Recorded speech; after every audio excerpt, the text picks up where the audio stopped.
അച്ഛനും അമ്മയും തമ്മിൽ വഴക്കിട്ട് അകന്നു കഴിയുന്ന വീടുകളിലെ കുട്ടികളുടെ അവസ്ഥയെക്കുറിച്ച് ആരെങ്കിലും ചിന്തിക്കാറുണ്ടോ? നിരന്തരമായ തർക്കങ്ങളും കലഹവും കുഞ്ഞുങ്ങളിൽ വലിയ മാനസിക സംഘർഷങ്ങൾ ഉണ്ടാക്കാം.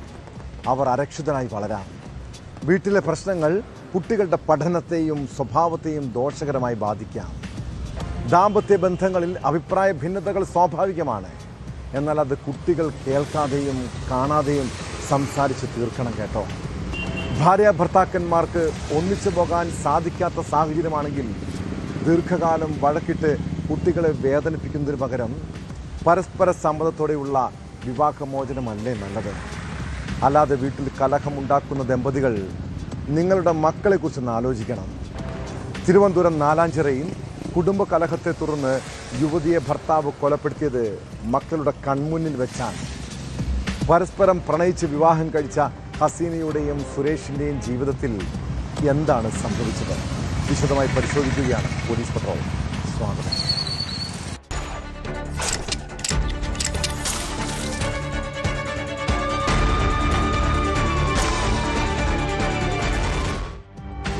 ചെറിയ പ്രായത്തിൽ ഇഷ്ടപ്പെട്ടയാൾക്കൊപ്പം ഇറങ്ങിപ്പോയവളാണ് തിരുവനന്തപുരം നാലാഞ്ചിറയിലെ ഹസീന എന്ന യുവതി. വീട്ടുകാരുടെ എതിർപ്പ് അവഗണിച്ച് 18-ാം വയസ്സിൽ വിവാഹം. ഇതര മതവിഭാഗത്തിൽപ്പെട്ട സുരേഷുമായി ഒന്നിച്ച് താമസിക്കാൻ തുടങ്ങിയപ്പോൾ മുതൽ ഇവരുടെ ജീവിതത്തിൽ കലഹങ്ങൾ തുടങ്ങിയതാണ്. അതിനിടെ 4 കുട്ടികളും ജനിച്ചു. എന്നാൽ മക്കൾ എന്നും കാണുന്നത് പരസ്പരം വീട്ടിൽ പ്രശ്നങ്ങൾ ഉണ്ടാക്കുന്ന മാതാപിതാക്കളെയാണ്. ഭർത്താവിൻ്റെ ഉപദ്രവം സഹിച്ചു മടുത്ത് ഏതാനും ദിവസങ്ങൾക്ക് മുൻപ് ഹസീന സ്വന്തം വീട്ടിലേക്ക് പോയി.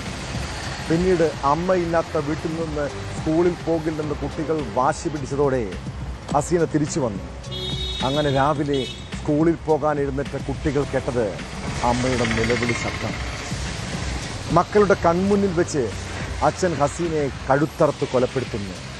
സംഭവത്തിന് ശേഷം ഒളിവിൽ പോയ ഭർത്താവ് സുരേഷിനായി അന്വേഷണം തുടരുകയാണ്.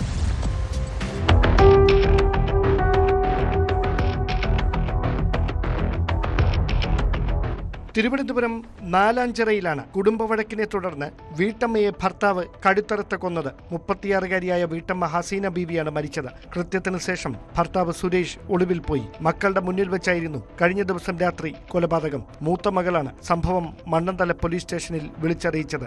നേരത്തെയും ഹസീനയും സുരേഷും തമ്മിൽ പ്രശ്നങ്ങളുണ്ടായിരുന്നുവെന്നാണ് വിവരം. ഇതേ തുടർന്ന് കഴിഞ്ഞ രാത്രിയിലും ഹസീന പോലീസ് സ്റ്റേഷനിൽ പരാതിയുമായി എത്തിയിരുന്നു. തുടർന്ന് വീട്ടിലേക്ക് മടങ്ങുകയായിരുന്നു. വീടിന്റെ മുകളിലത്തെ നിലയിലെ കിടപ്പുമുറിയിലായി കൊലപാതകം. ദമ്പതികൾക്ക് 4 മക്കളുണ്ട്. മെഡിക്കൽ കോളേജ് മോർച്ചറിയിൽ സൂക്ഷിച്ചിരിക്കുന്ന മൃതദേഹം പോസ്റ്റ്മോർട്ടത്തിന് ശേഷം ബന്ധുക്കൾക്ക് വിട്ടു നൽകി.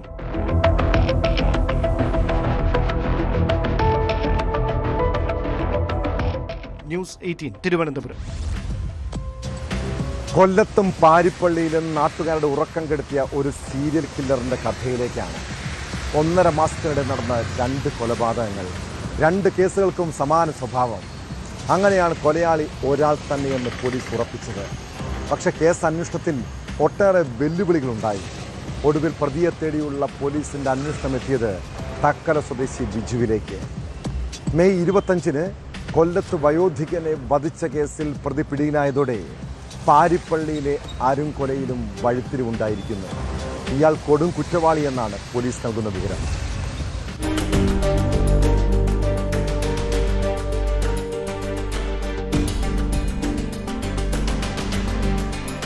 തമിഴ്നാട് തക്കല സ്വദേശി ബിജു സുരേഷിനെയാണ് കൊല്ലം സിറ്റി ACPയുടെ നേതൃത്വത്തിലുള്ള പ്രത്യേക അന്വേഷണ സംഘം വാൽപ്പാറയിൽ നിന്നും പിടികൂടിയത്. കൊല്ലത്തും പാരിപ്പള്ളിയിലും നടന്ന 2 കൊലപാതകങ്ങൾക്കും പിന്നിൽ ഇയാളാണെന്നാണ് പോലീസിന്റെ കണ്ടെത്തൽ. ഏപ്രിൽ 19-നായിരുന്നു പാരിപ്പള്ളിയിൽ ആദ്യ കൊലപാതകം നടന്നത്. തുടർന്ന് മെയ് 25-ന് കൊല്ലം സിറ്റി പോലീസ് കമ്മീഷണർ ഓഫീസിൽ നിന്ന് വെറും 100 മീറ്റർ അകലെയായിരുന്നു നഗരത്തെ ഞെട്ടിച്ച 2ാമത്തെ കൊലപാതകം.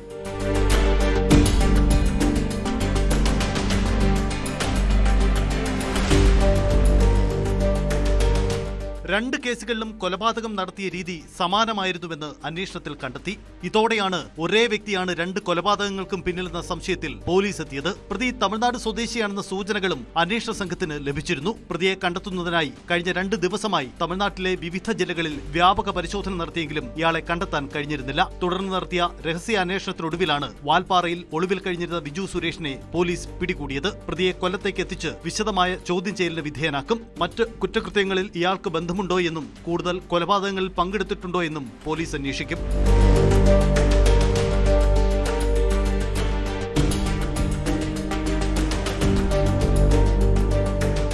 ന്യൂസ് 18 കൊല്ലം.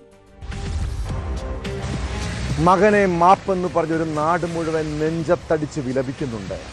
ഒടിഞ്ഞ 2 കൈയിലും പ്ലാസ്റ്റർ ഇട്ട് ആ കുരുന്നിരിക്കുന്ന കാഴ്ച മനസാക്ഷിയുള്ളവരുടെ ഉള്ളുലയ്ക്കുന്നതാണ്.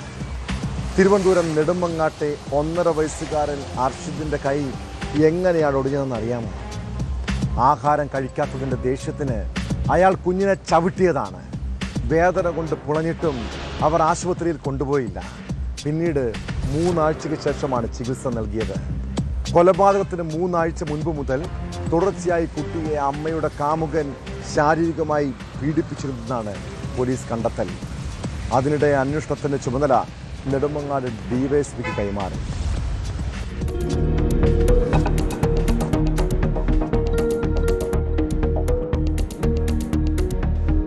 ക്രൂരപീഡനങ്ങൾക്കിരയായി കൊല്ലപ്പെട്ട 1.5 വയസ്സുകാരന്റെ പോസ്റ്റ്മോർട്ടം നടത്തിയ ഫോറൻസിക് സർജനാണ് ബാഹ്യ ശരീരത്തിൽ മാത്രം 52 മാരക മുറിവുകളുള്ളതായി കണ്ടെത്തിയത്. ഇത് ആന്തരിക അവയവങ്ങളുടെ പ്രവർത്തനങ്ങളെയും തകരാറിലാക്കി. തലയോട്ടിക്കുള്ളിൽ പലയിടത്തായി 5 മാരക മുറിവുകളുള്ളതായാണ് കണ്ടെത്തൽ. കൃത്യത്തിൽ കുഞ്ഞിന്റെ രണ്ടാനച്ഛൻ തനിച്ചാണോ പങ്കാളിയായതെന്ന് കണ്ടെത്താനുള്ള വിശദമായ അന്വേഷണമാണ് പോലീസ് നടത്തിക്കൊണ്ടിരിക്കുന്നത്. അതിനിടെ 1.5 വയസ്സുകാരന്റെ കൊലപാതകത്തിൽ പട്ടികജാതി പട്ടികവർഗ പീഡന നിരോധന വകുപ്പ് കൂടി ചുമത്തി. ഈ പശ്ചാത്തലത്തിൽ അന്വേഷണത്തിന് നെടുമങ്ങാട് ഡിവൈഎസ്പി നേതൃത്വം നൽകും. മരണം സംഭവിക്കുന്നതിന് 3 ആഴ്ച മുമ്പ് മുതൽ ക്രൂരമായ മർദ്ദനമേറ്റിരുന്നതായി വൈദ്യപരിശോധനയിൽ തെളിവ് ലഭിച്ചു. മകന്റെയും കൊച്ചുമകന്റെയും മരണത്തിന് ഉത്തരവാദികളായ അഷ്കറിനും അഖിലയ്ക്കും പരമാവധി ശിക്ഷ വാങ്ങി നൽകുകയാണ് ഇനി ഏക ലക്ഷ്യമെന്ന് 1.5 വയസ്സുകാരന്റെ മുത്തച്ഛൻ സുനിൽകുമാർ ന്യൂസ് 18നോട് പ്രതികരിച്ചു. 2 മക്കൾ മരണപ്പെട്ടു. പിന്നെ ജീവിതത്തിൽ ഒരു ആശയം ഉണ്ടായിരുന്ന നമ്മുടെ രക്തത്തിലുള്ള ഈ കുഞ്ഞെങ്കിലും നമുക്കുണ്ട്. അവന് വേണ്ടി അങ്ങനെ ഒരു ആശയോടുകൂടിയാണ് ജീവിച്ചിരുന്നത്.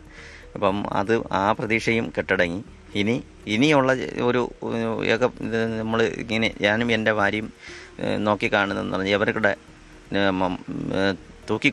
കൊല്ലാനുള്ള ഒരു വിധിയെ കാത്താണ് ഞാനും എൻ്റെ ഭാര്യയും കഴിയുന്നത്. കുറ്റകൃത്യം നടത്തിയത് പ്രതി തനിച്ചാണോ എന്നറിയാൻ ഡിവൈഎസ്പിയുടെ മേൽനോട്ടത്തിൽ വിശദമായ പരിശോധന നടത്തും.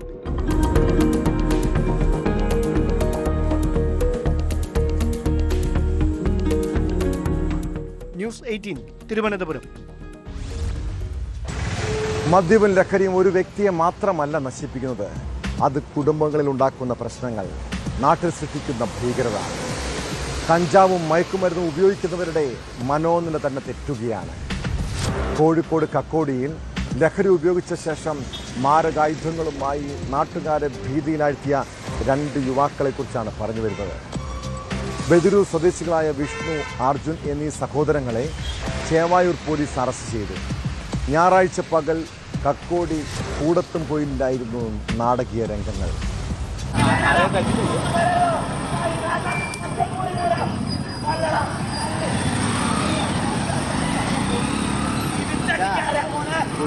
ലഹരിമൂത്ത് കയ്യിൽ ആയുധവുമായി ഒരു പ്രകോപനവും ഇല്ലാതെയാണ് സഹോദരങ്ങൾ കൂടത്തുംപൊയിലങ്ങാടിയിൽ ഭീകരാന്തരീക്ഷം സൃഷ്ടിച്ചത്. വഴിയാത്രക്കാരെയും പ്രദേശവാസികളെയും ഇരുവരും ഭീഷണിപ്പെടുത്തി. തടയാൻ ശ്രമിച്ചവർക്ക് നേരെ അസഭ്യവർഷവുമായി പാഞ്ഞെടുത്തു.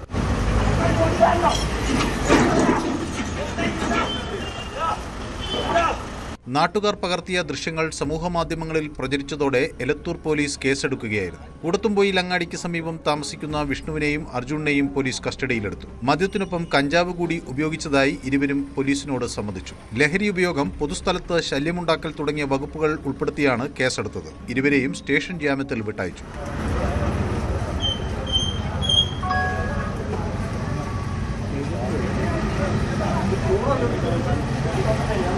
ന്യൂസ് 18 കോഴിക്കോട്. ഒരാളാണെങ്കിൽ പോലും ഞങ്ങൾ കൊന്നിട്ടേ പോകൂ, അല്ലാതെ ഇവിടെ നിന്ന് പോകില്ല. ക്യാബിനറ്റ് മന്ത്രിമാർ വരട്ടെ. തൃക്കാക്കരയിൽ മദ്യലഹരിയിൽ പോലീസിനും നാട്ടുകാർക്കും നേരെ യുവാക്കൾ കൊലവിളിയും ഭീഷണിയും മുഴക്കുന്ന പുതിയ വീഡിയോ ആണിത്. പോലീസിനെ ഭീഷണിപ്പെടുത്തുന്നതും വാഹനം തല്ലി തകർക്കുന്നതും ഉൾപ്പെടെ ദൃശ്യങ്ങളിൽ കാണാം. കൊച്ചി നഗരത്തിൻ്റെ പ്രമുഖ മാളിലെ സുരക്ഷാ ജീവനക്കാരാണ് പോലീസിനെ ആക്രമിച്ച കേസിൽ അറസ്റ്റിലായത്. പോലീസിന്റെ കൃത്യനിർവഹണം തടസ്സപ്പെടുത്തൽ, മാരകായുധം ഉപയോഗിക്കൽ ഉൾപ്പെടെ ഗുരുതര വകുപ്പുകളാണ് പ്രതികൾക്കെതിരെ ചുമത്തിയിട്ടുള്ളത്.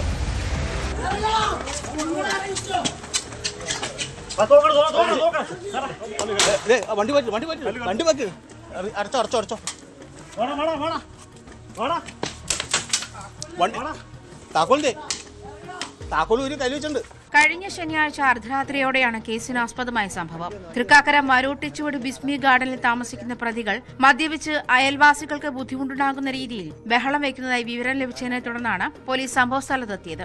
ആക്രമണത്തിൽ ഇടപ്പള്ളി ട്രാഫിക് ഈസ്റ്റ് സിഐ ഉദയകുമാറിന് പരിക്കേറ്റു. സംഭവത്തിൽ പ്രതികളായ യുവാക്കൾ തന്നെ മൊബൈൽ ഫോണിൽ പകർത്തിയ ദൃശ്യങ്ങളാണിത്. പോലീസ് സംഘത്തെ യുവാക്കൾ വളയുന്നതും അക്രമാസക്തരായി നിൽക്കുന്നതും ദൃശ്യങ്ങളിൽ വ്യക്തമാണ്. വീഡിയോ എടുത്തോളൂ. ആടത്തോടെ വെല്ലുവിളിക്കണം. കൊന്നിട്ടേ ഞങ്ങള് പോവുള്ളൂ. വെല്ലുവിളിക്കണം സാറേ, കൊന്നിട്ടേ പോവുള്ളൂ.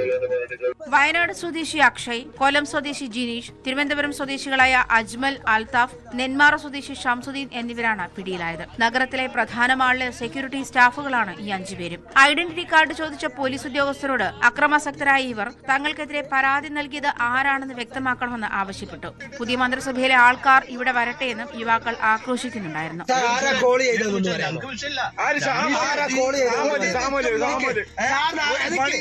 പോണവനെ 10 രൂപയ്ക്ക് പണി ചെയ്തിട്ട് പോണവനെ തടുത്ത് നിർത്തിയിട്ട് മിഷൻ ഊതിച്ചിട്ട് പൈസ മേടിക്കുന്ന ആൾക്കാരെ നിങ്ങക്ക് ഇപ്പൊ മിഷൻ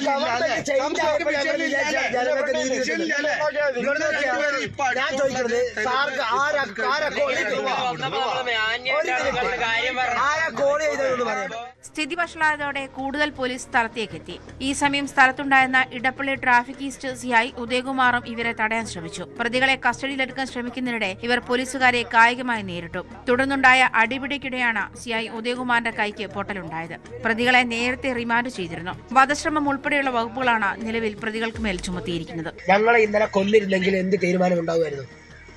എന്റെ ഫാമിലിക്ക് നിങ്ങൾ കൊടുക്കുവോ? നിങ്ങൾക്കും ഇല്ലേ മക്കളും മരുമക്കളൊക്കെ? മക്കളും ഈ പൈസ കൊണ്ട് തന്നെയല്ലേ തിന്നുന്നത്? ഞങ്ങൾ നികുതി അടക്കുന്ന പൈസ കൊണ്ട് തന്നെയല്ലേ സാറുമാർ ഭക്ഷണം കഴിക്കുന്നത്? നികുതി എല്ലാവരും അടക്കേണ്ട സുഹൃത്തെ. എന്നിട്ട് നിങ്ങൾ വാങ്ങി തിന്നുന്നില്ലേ? നിങ്ങളുടെ സർവീസാണ്. ന്യൂസ് 18 കൊച്ചി.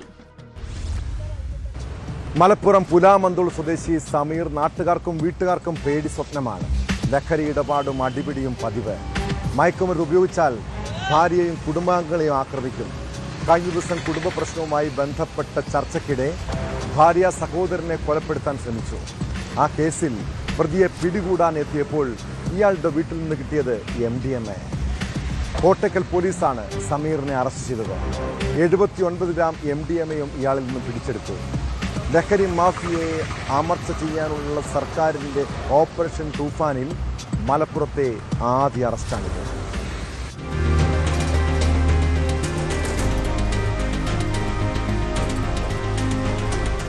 വധശ്രമ കേസുമായി ബന്ധപ്പെട്ട് അറസ്റ്റ് ചെയ്യാനെത്തിയപ്പോഴാണ് പ്രതിയിൽ നിന്ന് വൻതോതിൽ മാരക മയക്കുമരുന്ന് ശേഖരം പോലീസ് കണ്ടെടുത്തത്. പുലാമന്തോൾ സ്വദേശിയും ഇപ്പോൾ കോട്ടയ്ക്കൽ ഇന്ത്യന്നൂരിൽ താമസക്കാരനുമായ ചക്കാലക്കുന്നൻ സമീറിനെയാണ് കോട്ടയ്ക്കൽ പോലീസ് അറസ്റ്റ് ചെയ്തത്. 79 ഗ്രാം MDMAയും പ്രതിയിൽ നിന്ന് കണ്ടെടുത്തു. ഭാര്യ സഹോദരനെ ആക്രമിച്ച് പരിക്കേൽപ്പിച്ച കേസിൽ സമീറിനെ അറസ്റ്റ് ചെയ്യുന്നതിനാണ് പോലീസ് ഇന്ത്യന്നൂരിലെ സമീറിന്റെ വാടക വീട്ടിലെത്തിയത്. ഈ സമയം ഇവിടെ നടത്തിയ പരിശോധനയിലാണ് സമീറിന്റെ പക്കൽ നിന്ന് MDMA കണ്ടെടുത്തത്. കൊണ്ടോട്ടിയിലുള്ള ലഹരി ഇടനിലക്കാരനിൽ നിന്നാണ് MDMA ലഭിച്ചതെന്നാണ് സമീർ പോലീസിനോട് പറഞ്ഞത്. രാത്രി ഏകദേശം 12 മണിയോടെ ഇയാൾ വീട്ടിലെത്തിയെന്നുള്ള നമുക്ക് ഒരു ഇൻഫർമേഷൻ പ്രകാരം അവിടെ പോയ സമയത്ത് ഇയാൾ കാറിലിരിക്കുന്നുണ്ട്.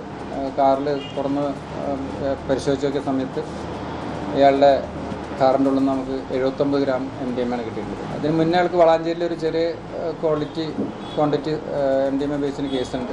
അത് നടന്നുകൊണ്ടിരിക്കുന്നുണ്ട്. ഇപ്പോൾ നാട്ടിൽ പൊതു അന്വേഷണ സമയത്ത് ഇയാൾ ഡ്രഗ്സൊക്കെ ആയിട്ട് ബന്ധപ്പെട്ട് കമ്പനിയായിട്ട് നടക്കാമെന്ന് പറഞ്ഞു. കാർ വാടകയ്ക്ക് എടുത്തിട്ട് ഡ്രഗ്സിന്റെ വിതരണം ഉപയോഗം നന്നായിട്ട് ഉപയോഗിക്കുന്ന ഒരാളാണ്. പുലാമന്തോൾ സ്വദേശിയായ സമീർ ഇന്ത്യന്നൂരിൽ നിന്ന് വിവാഹം ചെയ്ത് അവിടെ താമസിക്കുകയാണ്. ഭാര്യയുമായി അടുത്ത കാലത്തായി കുടുംബ തർക്കങ്ങൾ ഉണ്ടായിരുന്നു. ഇതിന്റെ ഭാഗമായി കഴിഞ്ഞ ദിവസം മാരകായുധം ഉപയോഗിച്ച് ഭാര്യ സഹോദരനെ ആക്രമിച്ച കേസിൽ അറസ്റ്റ് ചെയ്യാനെത്തിയപ്പോഴാണ് ലഹരിമരുന്ന് കൂടി കണ്ടെടുത്തത്. മുൻപ് വളാഞ്ചേരി പോലീസ് ഇയാളെ കഞ്ചാവ് കേസിലും അറസ്റ്റ് ചെയ്തിരുന്നു. ലഹരി മാഫിയെ അമർച്ച ചെയ്യാൻ സംസ്ഥാന സർക്കാർ പ്രഖ്യാപിച്ച ഓപ്പറേഷൻ തൂഫാനിലെ ആദ്യത്തെ അറസ്റ്റ് കൂടിയാണിത്. കോട്ടയ്ക്കൽ CI ദീപകുമാർ, ASIമാരായ Aneesh Chacko, Shailesh, ACP O Sudheesh, CPO Jaseem, driver Pradeep എന്നിവരടങ്ങിയ സംഘമാണ് പ്രതിയെ അറസ്റ്റ് ചെയ്തത്.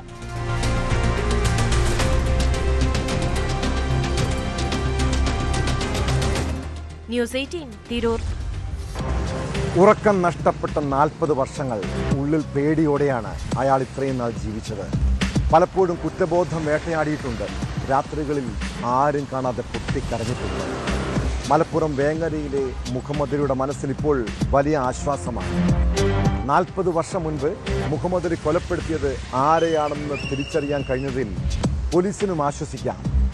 1 വർഷം നീണ്ട അന്വേഷണത്തിനൊടുവിലാണ് കേസിൽ വഴിത്തിരിവുണ്ടായത്. 14-ാം വയസ്സിൽ കോഴിക്കോട് കൂടരഞ്ഞിയിൽ വെച്ച് മുഹമ്മദലി കൊല ചെയ്തത് കണ്ണൂർ ഇരിട്ടി സ്വദേശി മോഹനെയാണെന്ന് തിരുവമ്പാടി പോലീസ് നടത്തിയ അന്വേഷണത്തിലാണ് കണ്ടെത്തിയത്. ഇനി കൊല്ലപ്പെട്ട രണ്ടാമത്തെയാൾ ആരാണെന്ന് അറിയണം. അതിനായുള്ള അന്വേഷണത്തിലാണ് പോലീസ്.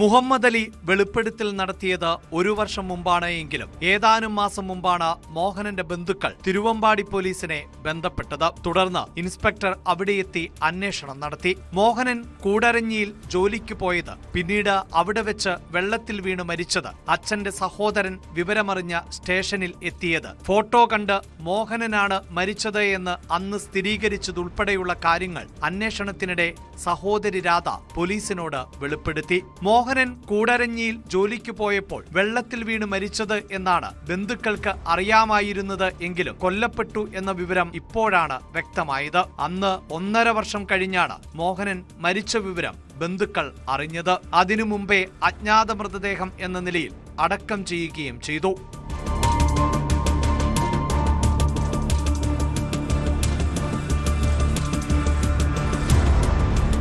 1986 നടന്ന സംഭവമായതിനാൽ മോഹനന്റെ മരണവുമായി ബന്ധപ്പെട്ട് ഇൻക്വസ്റ്റ് റിപ്പോർട്ട് മാത്രമാണ് പോലീസിന് ലഭിച്ചത്. അപസ്മാരമുണ്ടായിരുന്ന ആളുടേത് സ്വാഭാവിക മരണം എന്നായിരുന്നു മരണസമയത്ത് ആളുകൾ പറഞ്ഞിരുന്നത്. ശ്വാസകോശത്തിൽ ചെളിയും വെള്ളവും കയറിയതാണ് മരണകാരണമെന്നായിരുന്നു പോസ്റ്റ്മോർട്ടം റിപ്പോർട്ടിൽ ഉണ്ടായിരുന്നതും. 1986 ഡിസംബറിൽ 14-ാം വയസ്സിൽ കൂടരഞ്ഞിയിലും 89-ൽ കോഴിക്കോട് വെള്ളയിൽ കടപ്പുറത്തും താൻ 2 കൊലപാതകങ്ങൾ നടത്തിയെന്നാണ് മലപ്പുറം വേങ്ങര, ചേരൂർ, കിളിനിക്കോട്, പള്ളിക്കൽ ബസാറിൽ, തൈപ്പറമ്പിൽ മുഹമ്മദ് അലി കഴിഞ്ഞ വർഷം വേങ്ങര പോലീസ് സ്റ്റേഷനിലെത്തി ഏറ്റുപറഞ്ഞത്. തുടർന്ന് FIR രജിസ്റ്റർ ചെയ്ത് പ്രതിയെ റിമാൻഡ് ചെയ്തു. ഇപ്പോൾ ജാമ്യം ലഭിച്ച് നാട്ടിലാണ്. കേസിൽ വൈകാതെ കുറ്റപത്രം സമർപ്പിക്കും. കുറ്റബോധം സൃഷ്ടിച്ച വിങ്ങൽ ഉറക്കം പോലും നഷ്ടപ്പെടുത്തിയ സാഹചര്യത്തിലാണ് കുറ്റം ഏറ്റുപറഞ്ഞത് എന്നാണ് മുഹമ്മദ് അലി വ്യക്തമാക്കിയത്. ഇപ്പോൾ ആരാണ് മരിച്ചത് എന്നറിയാൻ കഴിഞ്ഞതിൽ ആശ്വാസമെന്നും മുഹമ്മദ് അലി പറയുന്നു. കണ്ടെത്തിയതിൽ വളരെ ഞാൻ പറഞ്ഞല്ലോ ദുഃഖവും സങ്കടം എല്ലാം കൂടിയുള്ള സമ്മിശ്രക്കാരാണ്. അവരുടെ കുടുംബങ്ങൾക്ക് ഒരു ആശ്വാസമാണ്. പിന്നെ കാരണം എന്താണെന്ന് വെച്ച് കഴിഞ്ഞാൽ അവർക്കൊരു നീതി കിട്ടി എന്നുള്ളത് തന്നെയാണ് എൻ്റെ വിശ്വാസം. കുടുംബത്തിൽ കുറേ പരാജയങ്ങൾ സംഭവിച്ചു, മരണങ്ങൾ സംഭവിച്ചു. അങ്ങനെ വളരെ വിഷമത്തിലായിരുന്നു. അപ്പോൾ മാനസികമായിട്ട് തകർന്നു. അങ്ങനെയാണ് ഇത് തുറന്നു പറഞ്ഞാൽ അത് മാറി കിട്ടുമെന്നുള്ളൊരു തോന്നലുണ്ടായി. അങ്ങനെ പെട്ടെന്ന് തന്നെ പോയി തുറന്നു പറഞ്ഞു. കൂടരഞ്ഞി വാതല്ലൂർ ദേവസ്വയുടെ പറമ്പിൽ കൂലിപ്പണിക്ക് നിൽക്കുമ്പോൾ തന്നെ ലൈംഗികമായി ഉപദ്രവിക്കാൻ ശ്രമിച്ചയാളെ തോട്ടിലേക്ക് തള്ളിയിട്ടു കൊന്നുവെന്നാണ് മുഹമ്മദ് അലിയുടെ കുറ്റസമ്മതമൊഴി. ഉപദ്രവിക്കാൻ ശ്രമിച്ചയാളെ തള്ളിയിട്ട ഉടൻ സ്ഥലം വിടുകയായിരുന്നുവെന്നും 2 ദിവസം കഴിഞ്ഞാണ് മരിച്ച കാര്യം അറിഞ്ഞത് എന്നുമാണ് മുഹമ്മദ് അലി പറഞ്ഞത്. അന്നത്തെ SI ആയിരുന്ന OP തോമസ് ഉൾപ്പെടെയുള്ളവരുടെ മൊഴി രേഖപ്പെടുത്തിയെങ്കിലും നിർണായകമായ വിവരങ്ങൾ ഒന്നും ലഭിച്ചിരുന്നില്ല. പോലീസ് രേഖയിൽ ഉള്ളത് മോഹനൻ എന്ന ഒരു പേര് മാത്രമായിരുന്നു. ഈ പേരിന്റെ അടിസ്ഥാനത്തിൽ പാലക്കാടും കണ്ണൂരുമായിരുന്നു പോലീസ് അന്വേഷണം കേന്ദ്രീകരിച്ചിരുന്നത്. SI KM George, senior CPO C Ujesh എന്നിവർ അടങ്ങിയ സംഘമാണ് കേസ് അന്വേഷിക്കുന്നത്. 1989-ൽ കോഴിക്കോട് വെള്ളയിൽ കടപ്പുറത്ത് മറ്റൊരാളെ മണലിൽ മുഖം പൂഴ്ത്തി കൊല്ലാൻ സഹായിച്ചിട്ടുണ്ട് എന്ന് മുഹമ്മദ് അലി വെളിപ്പെടുത്തിയിട്ടുണ്ട്. എന്നാൽ ഇയാളെ ഇനിയും തിരിച്ചറിഞ്ഞിട്ടില്ല.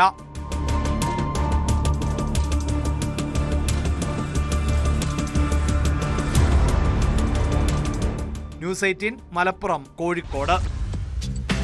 കൊച്ചി കലൂരിൽ പെൺകുട്ടികളെ തെരുവിൽ തല്ലിച്ചതച്ച കേസിലെ മുഖ്യപ്രതി അക്ബറിന്റെ ജീവിതം അടിമുടി ദുരൂഹതകൾ നിറഞ്ഞതാണ്.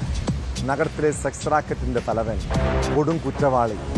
ഉത്തരേന്ത്യൻ യുവതികളെ കൊച്ചിയിലെത്തിച്ച് ലോഡ്ജുകൾ കേന്ദ്രീകരിച്ച് പെൺവാണിഭ ഇടപാടുകളാണ് പണി. പെൺകുട്ടികളെ ആക്രമിച്ചതിന് പിന്നാലെ ഒളിവിൽ പോയ പ്രതിക്ക് വേണ്ടി പോലീസ് അന്വേഷണം ഊർജിതമാക്കി. ഇയാളുടെ മയക്കുമരുന്ന് ഇടപാടുകളും പോലീസ് അന്വേഷിച്ചു വരികയാണ്. നിലവിൽ 3 പേരെയാണ് അറസ്റ്റ് ചെയ്തത്. അക്ബർ ഉൾപ്പെടെ 7 പേരെ ഇനി പിടികൂടാനുണ്ട്.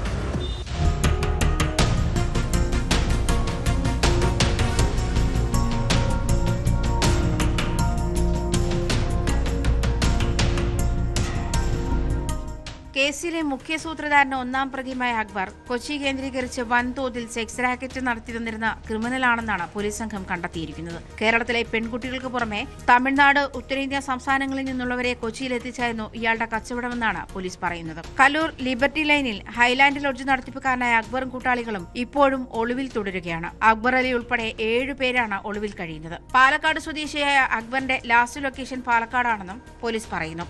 അക്ബറിനെതിരെ നേരത്തെയും പോക്സോ അടക്കമുള്ള കേസുകളുണ്ടെന്ന് പോലീസ് വ്യക്തമാക്കുന്നു. ഈ കേസുകൾ അടക്കമുള്ള വിശദാംശങ്ങളാണ് പോലീസ് ശേഖരിച്ചത്.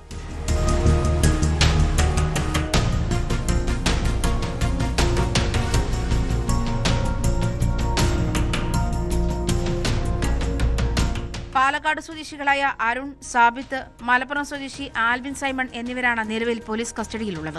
ഇവർ അക്ബറിന്റെ ഹൈലാൻഡ് സ്യൂട്ട്സ് എന്ന ഹോട്ടലിലെ ജീവനക്കാരാണ്. ഹോട്ടൽ നടത്തിപ്പിന്റെ മറവിലായിരുന്നു മാസങ്ങളായി സെക്സ് റാക്കറ്റിന്റെ പ്രവർത്തനങ്ങളെന്നാണ് പോലീസിന്റെ സംശയം. നേരത്തെ എളമക്കര, കടവന്ത്ര പോലീസ് സംയുക്തമായി നടത്തിയ റെയ്ഡിൽ അനാശാസ്യ കേന്ദ്രം നടത്തിപ്പിന് ഇയാൾ അറസ്റ്റിലായിട്ടുണ്ട്. ഹൈലാൻഡ് സ്യൂട്ട്സ് എന്ന ഹോട്ടലിൽ പോലീസ് നടത്തിയ റെയ്ഡിലും നിർണായക വിവരങ്ങൾ ലഭിച്ചെന്നാണ് സൂചന. ഇയാളുടെ മയക്കുമരുന്ന് ഇടപാടുകളുമായി ബന്ധപ്പെട്ടും അന്വേഷണം പുരോഗമിക്കുകയാണ്. കഴിഞ്ഞ ദിവസം പുലർച്ചെ 4:30-യോടെയാണ് കലൂർ ചക്കാലപ്പാടം റോഡിൽ പെൺകുട്ടികൾക്ക് നേരെ ആക്രമണമുണ്ടായത്. ലൈംഗിക ചുവയോടെ സംസാരിക്കുകയും അധിക്ഷേപിക്കുകയും ചെയ്തത് ചോദ്യം ചെയ്തതിനാണ് പെൺകുട്ടികളെ അക്രമി സംഘം ആക്രമിച്ചത്. ആക്രമണത്തിൽ പരിക്കേറ്റ പെൺകുട്ടി ഇപ്പോഴും ആശുപത്രിയിൽ കഴിയുകയാണ്. സംഭവത്തിൽ 10 പേരെ പ്രതികളാക്കിയാണ് പോലീസ് കേസെടുത്തിരിക്കുന്നത്. നിലവിൽ 3 പേരെ മാത്രമാണ് പോലീസിന് പിടികൂടാൻ കഴിഞ്ഞിട്ടുള്ളത്.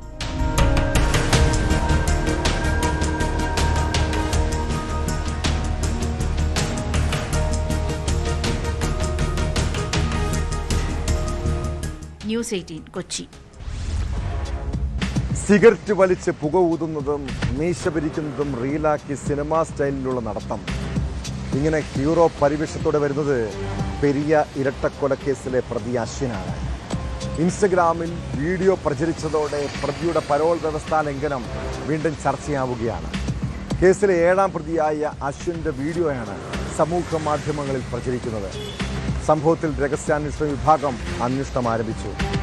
ജയിൽ അധികൃതരുടെ ഭാഗത്തു നിന്ന് നടപടി ഉണ്ടാകുമെന്നാണ് സൂചന.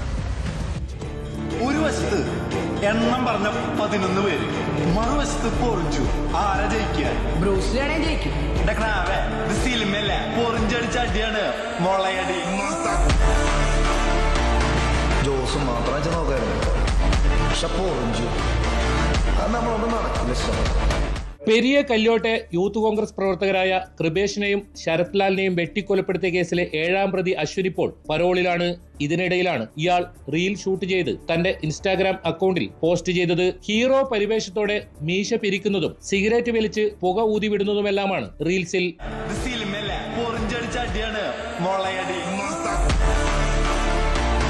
ജോസ് മാത്രം നോക്കായിരുന്നു, പക്ഷെ പൊറിഞ്ചു നമ്മളൊന്നും നടക്കില്ല. സമൂഹ മാധ്യമങ്ങൾ ഉപയോഗിക്കരുതെന്നാണ് പരോൾ വ്യവസ്ഥ. ഇതാണ് ബേഡകം കുണ്ടംകുഴി സ്വദേശിയായ അശ്വിൻ ലംഘിച്ചിരിക്കുന്നത്. റീൽ ഷൂട്ട് വാർത്തയായതോടെ ഇയാൾ ഇൻസ്റ്റാഗ്രാമിൽ നിന്ന് വീഡിയോ നീക്കം ചെയ്തിട്ടുണ്ട്. പെരിയ ഇരട്ടക്കൊലക്കേസിൽ ജയിലിലുള്ള 10 പ്രതികൾക്കും പരോൾ ലഭിക്കുന്നതിനുള്ള നടപടികൾ ഇടതുമുന്നണി സർക്കാരിന്റെ അവസാന നാളുകളിൽ പൂർത്തിയാക്കിയിരുന്നു. ഇതിൽ അശ്വിനടക്കം 6 പ്രതികൾ പുറത്തിറങ്ങുകയും ചെയ്തു. മാനദണ്ഡങ്ങൾ ലംഘിച്ചാണ് കൂട്ടപ്പരോൾ അനുവദിച്ചെന്ന വിമർശനമുയരുകയും വാർത്തയാവുകയും ചെയ്തതോടെ 4 പ്രതികളുടെ പുറത്തിറങ്ങൽ അധികൃതർ തൽക്കാലത്തേക്ക് തടഞ്ഞിരിക്കുകയാണ്. ആഭ്യന്തര വകുപ്പിന്റെ അന്വേഷണത്തിന് ശേഷമേ ഇവരുടെ കാര്യത്തിൽ തീരുമാനമുണ്ടാകൂ.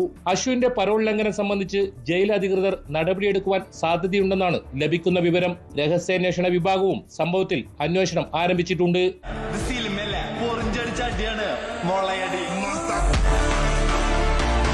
ജോസ് മാത്രം നോക്കായിരുന്നു, പക്ഷെ പൊറിഞ്ചു നമ്മളൊന്നും നടക്കില്ല. ന്യൂസ് 18 കാസർഗോഡ്. കോഴിക്കോട് താമരശ്ശേരിയും പരിസര പ്രദേശങ്ങളും ഇപ്പോൾ ലഹരി സംഘങ്ങളുടെ താവളമാണ്. മയക്കുമരുന്ന് മാഫിയയെ പൂട്ടാൻ പോലീസ് വലവിരിച്ചിട്ടുണ്ട്. അതിനിടെയാണ് കഴിഞ്ഞ ദിവസം മുക്കം പോലീസിന്റെയും ഡാൻസ് ഓഫ് സംഘത്തിന്റെയും കസ്റ്റഡിയിൽ നിന്ന് ഒരു ലഹരി കേസ് പ്രതി ചാടിപ്പോയത്. ഇത് പോലീസിന് വലിയ നാണക്കേടായി. എന്നാൽ അയാളെ അങ്ങനെ വിട്ടുകളയാൻ പറ്റുമോ? പ്രതി മുങ്ങിയതോടെ പോലീസ് അന്വേഷണം ആരംഭിച്ചു. ഒടുവിൽ ചാടിപ്പോയ പ്രതിയെ പിടികൂടുകയും ചെയ്തു. കർണാടക മഹാരാഷ്ട്ര അതിർത്തിയായ കൽബുർഗിയിൽ വെച്ചാണ് മുക്കം സ്വദേശി മുഹമ്മദ് ഹനീഫ കസ്റ്റഡിയിലായത്.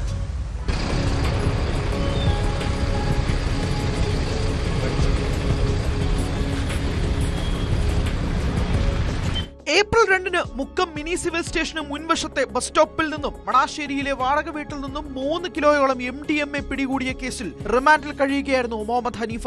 ലഹരി ശൃംഖലയിലെ വമ്പന്മാരുമായി പ്രതിക്കുള്ള ബന്ധത്തിന്റെ ചുരുളഴിക്കാനാണ് പ്രതിയുമായി സംഘം ഡൽഹിയിലേക്ക് പോയത്. യാത്രാമധ്യേ പ്രതി മുഹമ്മദ് ഹനീഫ ഗുജറാത്തിലെ വഡോദരയിൽ വെച്ച് പോലീസുകാരുടെ കണ്ണും വെട്ടിച്ച് രക്ഷപ്പെടുകയായിരുന്നു. റെയിൽവേ പോലീസിന്റെ സഹായത്തോടെ കേരള പോലീസ് നടത്തിയ അന്വേഷണത്തിനൊടുവിൽ 10ാം ദിവസമായ ഇന്നലെയാണ് കർണാടക മഹാരാഷ്ട്ര അതിർത്തിയായ കൽബുർഗിയിൽ വെച്ച് പിടികൂടിയത്.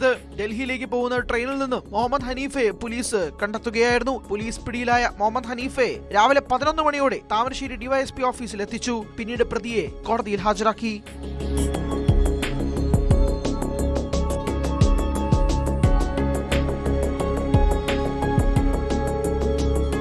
News 18 Mukkam. Vadakara Kadathanad labour contract സൊസൈറ്റിയിലെ നിക്ഷേപ തട്ടിപ്പും ഇബ്രാഹിം കുട്ടി ഹാജിയുടെ ആത്മഹത്യയും കോൺഗ്രസിനെ പ്രതിക്കൂട്ടിൽ നിർത്തുന്നതാണ്.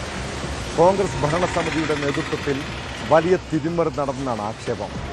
പ്രതിഷേധം ശക്തമായതോടെ സൊസൈറ്റിയിലെ ഇടപാടുകളെല്ലാം വിശദമായി പരിശോധിക്കുകയാണ് ക്രൈംബ്രാഞ്ച്. ഓഫീസിൽ ക്രൈംബ്രാഞ്ച് നടത്തിയ റെയ്ഡിൽ നിർണായക രേഖകൾ പിടിച്ചെടുത്തു. റെയ്ഡിന് പിന്നാലെ ഓഫീസ് ക്രൈംബ്രാഞ്ച് സംഘം പൂട്ടി സീലും ചെയ്തു. നിക്ഷേപകനായിരുന്ന ഇബ്രാഹിം ഹാജിയുടെ മരണവുമായി ബന്ധപ്പെട്ട കേസുകളിലെ സാമ്പത്തിക തട്ടിപ്പുകളാണ് ക്രൈംബ്രാഞ്ച് അന്വേഷിക്കുന്നത്.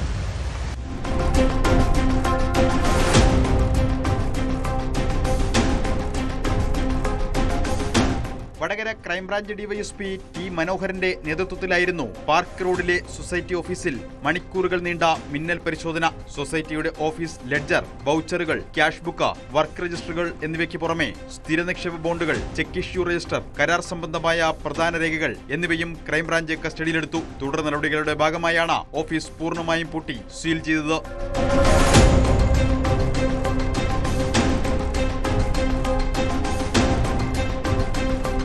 സൊസൈറ്റിയിലെ നിക്ഷേപകനായിരുന്ന ഇബ്രാഹിം ഹാജി സ്വയം ജീവനൊടുക്കിയ കേസാണ് ക്രൈംബ്രാഞ്ച് അന്വേഷിക്കുന്നതിൽ പ്രധാനം. സൊസൈറ്റിയിൽ താൻ നിക്ഷേപിച്ച 22 ലക്ഷം രൂപ തിരികെ നൽകാതെ വിശ്വാസവഞ്ചന കാണിച്ചു എന്ന് കാട്ടി മരണത്തിന് മുൻപ് ഇബ്രാഹിം ഹാജി പരാതി നൽകിയിരുന്നു. ഇതിനു പുറമെ സൊസൈറ്റിയിൽ 2.16 കോടി രൂപയുടെ വൻ സാമ്പത്തിക വെട്ടിപ്പ് കണ്ടെത്തിയതിനെ തുടർന്ന് സഹകരണ വകുപ്പ് നൽകിയ പരാതിയും ഇനി ക്രൈംബ്രാഞ്ച് ഒന്നിച്ചന്വേഷിക്കും. സഹകരണ സംഘത്തിന്റെ ഡയറക്ടറും കോൺഗ്രസ് നേതാവുമായിരുന്ന സുധീർ കുമാറിന്റെ വീടിന്റെ മുന്നിലെത്തി തീ കൊളുത്തിയ ഇബ്രാഹിം ഹാജി കഴിഞ്ഞ ദിവസമാണ് മരിച്ചത്.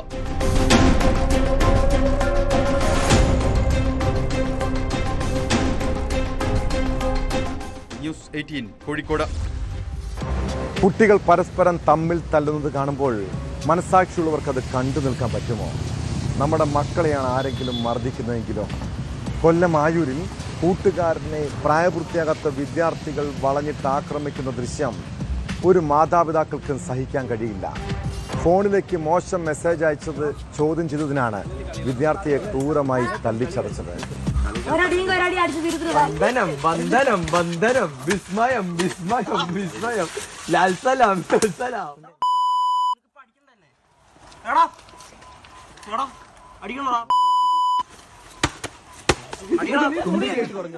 മർദ്ദിച്ചതും മർദ്ദനമേറ്റതും പ്രായപൂർത്തിയാകാത്ത വിദ്യാർത്ഥികളാണ്. മർദ്ദനമേറ്റ വിദ്യാർത്ഥിയുടെ കുടുംബം ചടയമംഗലം പോലീസിലും പട്ടികജാതി കമ്മീഷനിലും ജില്ലാ കളക്ടർക്കും പരാതി നൽകിയിട്ടുണ്ട്. സോഷ്യൽ മീഡിയയിലെ പരിഹാസവും അവഹേളനവും പരിധി വിടുന്നതാണ് പല പ്രശ്നങ്ങളുടെയും കാരണം. കഴിഞ്ഞ ദിവസം ടിക്ടോക്കിലെ തർക്കത്തെ തുടർന്ന് ഷാർജയിൽ മലയാളി യുവാവ് കൊല്ലപ്പെട്ട കേസിൻ്റെ ഞെട്ടൽ ഇപ്പോഴും വിട്ടുമാറിയിട്ടില്ല. ഈ തലമുറയ്ക്കിപ്പോൾ എന്താണ് സംഭവിക്കുന്നത്? കുട്ടികളും യുവാക്കളും ആക്രമികളാകുന്നതിൻ്റെ കാരണം എന്താണ്? നമ്മുടെ സമൂഹം വിശദമായി പരിശോധിക്കേണ്ട വിഷയമാണിത്. ഇതോടെ പോലീസ് പെട്രോൾ പൂർണ്ണമാകുന്നു. നമസ്കാരം.